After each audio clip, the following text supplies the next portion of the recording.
நீங்க வெளிநாட்டில் இருந்தாலும் சரி, இந்தியாவில் இருந்தாலும் சரி, எங்க இருந்தாலும் நாம வாழ்வதற்கு பெற்றோர்களும் சரி, மற்றபடி சமுதாயத்தில் இருக்கிறவாளும் ஆரோக்கியமான சாத்வீகமான உணவை நாம பழக்கப்படுத்திக்கணும். அதே மாதிரி உணர்வு, அப்பா அம்மா தாத்தா பாட்டி உறவுக்காரா கிராமங்கள் குலதெய்வம் அந்த மாதிரியான விஷயங்களையும் மறக்காம எல்லாரும் அவருடைய கிராமத்தை நீங்க போய் டெல்லி பம்பாய் பாக்குறதோ வாஷிங்டன் நியூ ஜெர்சி பாக்குறதோ அதெல்லாம் ஒரு பக்கம். உங்களுடைய சொந்த கிராமத்தை தஞ்சாவூரோ நார்த்தார்காடோ திருநெல்வேலியோ எங்க இருந்து வந்திருக்கீங்களோ கேரளாவோ பாலக்காடோ எந்த ஊர்ல இருந்து வந்திருக்கீங்களோ அந்த ஊருக்கு அவசியம் ஒரு தடவை போய் ஜனனி ஜென்மபூமிஷ்ட ஸ்வர்காதபி கரியசி, தாயும் தாய் பூமியும் இப்பதான் ரொம்ப வருஷம் கழிச்சு ஜென்மபூமிங்கிறது ரொம்ப ரொம்ப பிரசித்தமாயிருக்கு.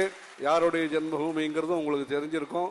உங்களுடைய ஜென்மபூமியும் நீங்க மறக்காம அங்க இருக்கிற ஜனங்களுக்கும் ஏதாவது நீங்க எல்லாரும் சேவை பண்ணி குலதெய்வத்தை எல்லாத்தையும் நீங்க எல்லாரும் போய் பார்த்து அந்த மாதிரி நம்முடைய தேசபக்தியோடையும் தெய்வ பக்தியோடையும் இந்த மாதிரி நல்ல காரியக்கிரமங்களை நீங்க தொடர்ந்து செய்யறதுக்கு உற்சாகத்தோட சங்கல்பம் எடுத்துக்கணும்.